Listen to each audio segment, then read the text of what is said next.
Assalamualaikum warahmatullahi wabarakatuh. Alhamdulillahirabbil alamin. Wabihi nasta'in wa ala umri dunya wadud. Wassalatu wassalamu ala asrofil anbiya'i wal mursalin wa ala alihi wassohbihi ajma'in. Amma ba'du.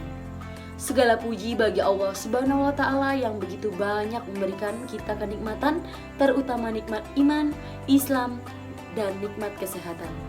Salawat dan salam tercurahkan kepada baginda besar Nabi Muhammad SAW yang telah membawa kita dari zaman kegelapan sampai ke jalan yang terang benderang saat ini, dan juga membawa kita ke jalan yang benar. Yang saya sayangi, teman-temanku semua yang insya Allah diridhoi dan dirahmati oleh Allah Subhanahu wa ta'ala, izinkan saya pada kesempatan kali ini saya ingin berceramah mengenai pentingnya sholat. Di dalam Islam, sholat hukumnya wajib bagi setiap orang Islam yang telah memenuhi syarat, baik itu laki-laki maupun perempuan, terkecuali orang gila, anak kecil yang belum balik, dan wanita yang sedang haid atau nifas. Sholat juga merupakan tugas bagi setiap umat Islam yang ada di dunia ini. Dan juga sholat ini merupakan tiang agama, seperti halnya rumah. Jika dia tidak ada tiangnya, maka rumah itu akan roboh.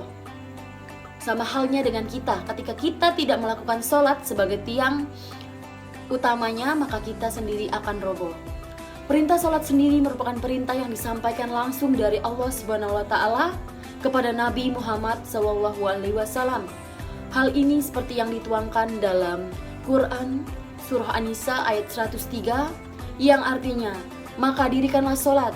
Sesungguhnya sholat itu adalah kewajiban yang ditentukan waktunya atas orang-orang yang beriman. Teman-temanku yang dirahmati Allah Subhanahu wa ta'ala, begitu pentingnya Rasul menegaskan kalau pembeda antara muslim dan kafir itu adalah sholat. Hal ini seperti yang tertuang dalam hadisnya, yang artinya dari Jabir, saya mendengar Rasulullah SAW bersabda, batasan antara seorang muslim dan kafir adalah meninggalkan sholat, dalam hadis riwayat Muslim. Adapun dosa-dosa meninggalkan sholat fardu atau sholat 5 waktu ini hukumnya berdosa. Dosanya dosa besar, diantaranya 1 kali kalian meninggalkan sholat subuh, dosanya itu sama saja seperti masuk neraka selama di akhirat. Itu baru di akhirat saja, bahkan sama saja masuk neraka selama 6.000 tahun di dunia.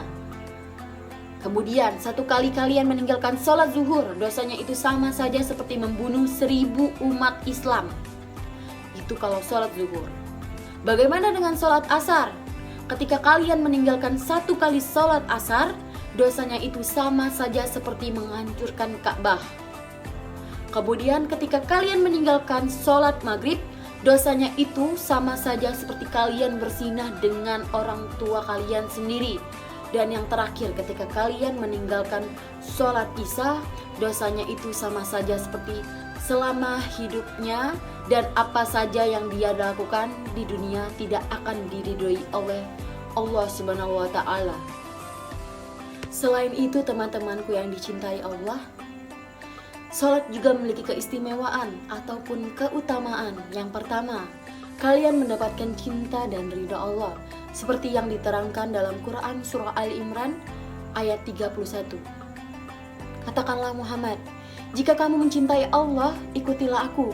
Niscaya Allah mencintaimu dan mengampuni dosa-dosamu. Allah Maha Pengampun, Maha Penyayang.